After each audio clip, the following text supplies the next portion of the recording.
Bonjour à tous, on est très heureux de vous accueillir au 104. Alors je ne sais pas si vous connaissez, mais ici on a une baseline qui dit « Ici vous êtes », qui se lit comme une proposition simple et qu'on espère puissante. Elle dit que vous êtes là, vous avez votre place. C'est une façon de reconnaître chacune et chacun dans sa singularité, dans un lieu où on peut exister avec les autres. Alors, lorsque la Fondation Falleret postule et remporte pour l'appel à candidature lancé par le 104 pour la reprise du Café Caché, situé au sein de l'établissement, on peut dire que c'est un choix assumé du CODIR pour une collaboration innovante. La Fondation Falleret déploie tout au long de l'année une offre de restauration et de coactivité entièrement pilotée par des personnes en situation de handicap psychique et leurs accompagnateurs. C'est un projet inclusif pour des personnes en insertion qui pourront exercer un métier au cœur de l'établissement. Pour le 104, c'est être aligné avec nos valeurs d'ouverture, de mixité, de partage et d'innovation. La culture, c'est un espace de rencontre, de reconnaissance et de cohabitation des différences. Alors, je vous souhaite ici d'être curieux, engagé, inspiré à travers cette proposition de la Fondation Falleret autour de la culture et de la santé mentale. Et je vous souhaite une très belle journée à toutes et à tous.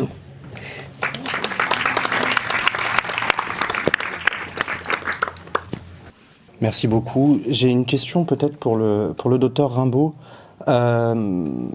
À quel point aujourd'hui les pratiques culturelles sont prises en compte, ou sont prises au sérieux, j'oserais même dire, dans les parcours de soins, par les praticiens, par les patients, par les personnes que vous pouvez voir ou à travers les études que vous avez consultées. Avant de donner la parole à Roma et Marie-Hélène sur leur parcours plus personnel, j'aimerais vous entendre sur cette prise en compte de cet aspect culturel à la fois accès et pratique dans les parcours de soins. Alors, heureusement, ça a beaucoup évolué quand même. La psychiatrie a beaucoup évolué. On n'est plus dans les asiles. Depuis les années 60, on a abattu les murs de l'asile. On essaye justement d'intégrer donc, les usagers dans la société, dans leur environnement, avec vraiment les centres médico-psychologiques qui sont au centre, mais aussi donc, qui sont les centres de consultation, et aussi des centres d'activité thérapeutique à temps partiel ou des hôpitaux de jour. Donc c'est ça qui propose justement des activités thérapeutiques donc, par différents médiums donc, qui peuvent être plus corporelles avec de la danse, ça peut être l'écriture, ça peut être les arts plastiques. On a vraiment une grande variété.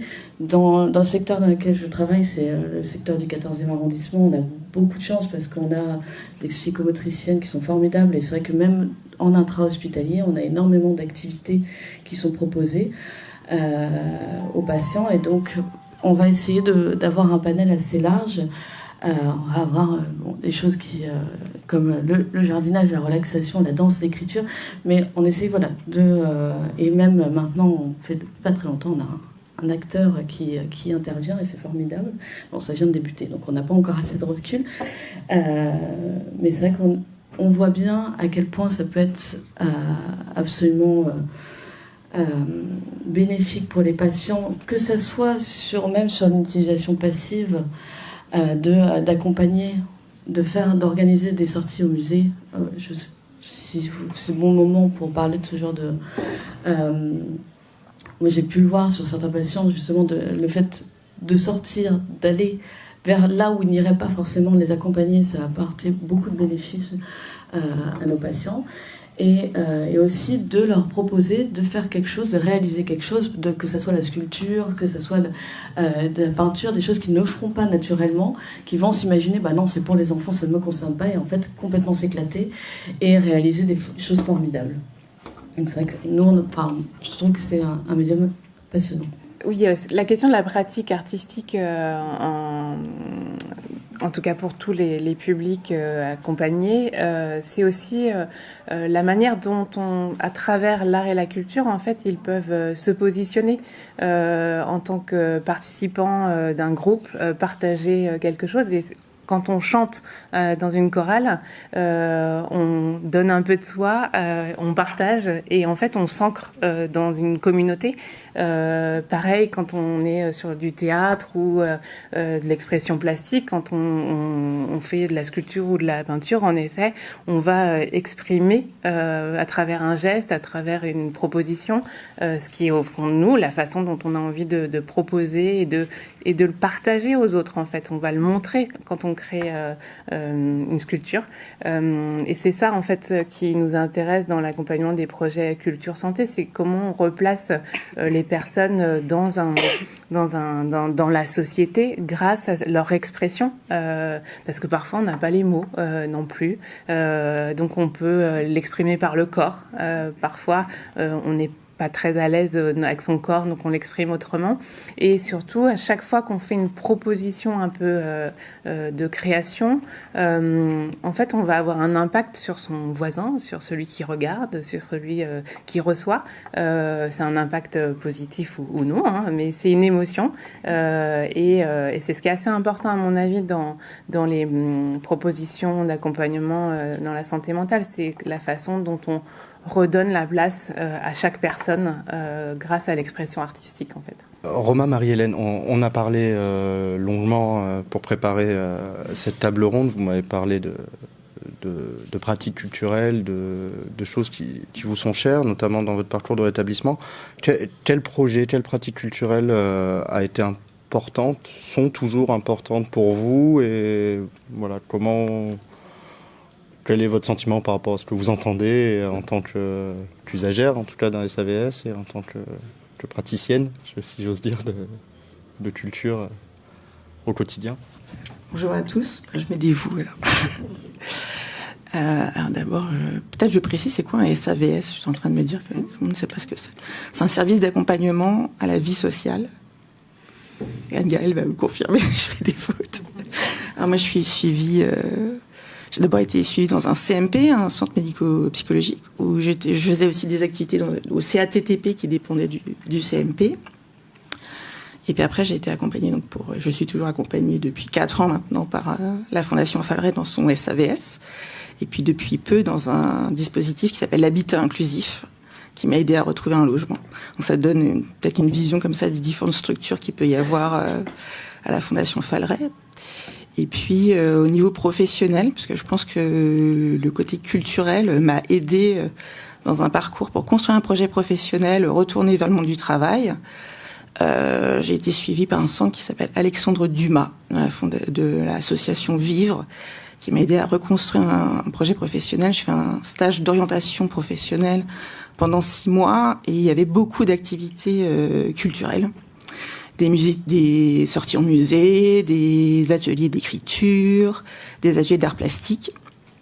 Et je me suis rendu compte, mais peut-être a posteriori, pas sur le moment, qu'en fait, ça m'avait beaucoup aidé pour retrouver des compétences que j'avais perdues, comme me concentrer, porter son attention, être capable de rester attentif pendant un certain temps, tout simplement reprendre aussi un rythme de vie en se levant, devant arriver à l'heure tous les matins au travail, comme au stage, mais c'était un petit peu comme aller au travail. En tout cas, reprendre un rythme de vie, et tout simplement ces activités-là, mais aussi au CATTP, c'était d'abord s'occuper, parce que les gens ne travaillent plus, et s'occuper, et à travers ça, oui, se remettre des objectifs, se dire que parfois on échoue, mais que l'échec fait partie du rétablissement, et du coup essayer comme ça de dépasser les difficultés, les limites qu'on a à travers son handicap.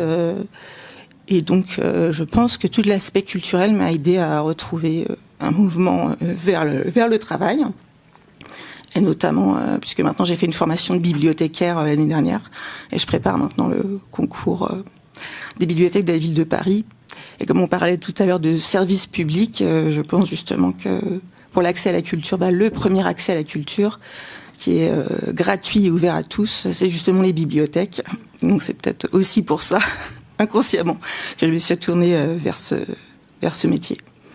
Donc, je ne sais pas s'il faut que je rentre dans des détails plus précis d'activités culturelles, mais c'est en effet très varié. Ça peut aller de l'art plastique au jardinage, au yoga, forcément aux sorties en spectacle, au musée, et les ateliers d'écriture il se trouve qu'il y en a un au SAVS. Et peut-être Marie-Hélène va en parler, parce qu'on fait toutes les deux parties du groupe de l'atelier d'écriture au SAVS. Moi, je voulais insister sur le fait que l'intérêt du SAVS, c'est qu'en fait, c'est les accompagnateurs du SAVS n'ont pas notre dossier médical, c'est-à-dire qu'ils connaissent pas du tout notre parcours de soins et qui travaillent sur les effets du handicap, c'est-à-dire l'isolement, l'accès à la culture, le logement. En fait, voilà, c'est vraiment un travail sur les effets du handicap psychique. Moi, dans mon parcours, donc moi, je suis suivie au SAVS depuis mars 2022. Et quand je suis sortie d'hospitalisation en 2020, j'arrivais plus du tout à me concentrer ni à lire en fait. Et moi, je suis bibliothécaire et mon grand parcours, ça a été de me remettre à la lecture. Donc j'ai repris doucement, j'ai commencé par des choses assez simples, des bandes dessinées, des romans assez courts, jusqu'à revenir à une lecture qui est redevenue facile.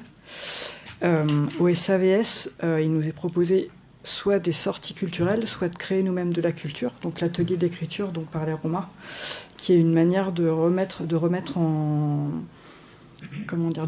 mouvement son écrit et son processus de création, tout en le partageant avec un collectif. C'est-à-dire que le schéma de l'atelier d'écriture, il y a un thème, on écrit chacun 40 minutes sur ce thème et après on partage nos écrits. Donc c'est à la fois une remise en mouvement de la création, une remise en mouvement de l'écriture et un partage collectif, donc une réinscription dans la création et dans le collectif. Et moi, je voulais abonder dans votre sens. Pour moi, et donc, le deuxième pan de ce qui est proposé par le SAVS, c'est de sortir dans les musées, par exemple. Et moi, c'est quelque chose que je faisais plus du tout. Et c'est vrai que moi, quand je vais aux expositions qui sont proposées par le SAVS, j'ai vraiment l'impression de m'inscrire dans la vie de la cité, en fait, de réappartenir à la vie de la cité. Et pour moi, la culture, c'est ça, en fait, c'est de participer à la vie de la cité, parce que toute exposition a une critique positive ou négative de la société, une réflexion sur la société, et de pouvoir participer à ça. Enfin voilà, pour moi, la culture, c'est participer à la vie de la cité, soit qu'on aille dans des expositions, soit qu'on crée nous-mêmes la culture.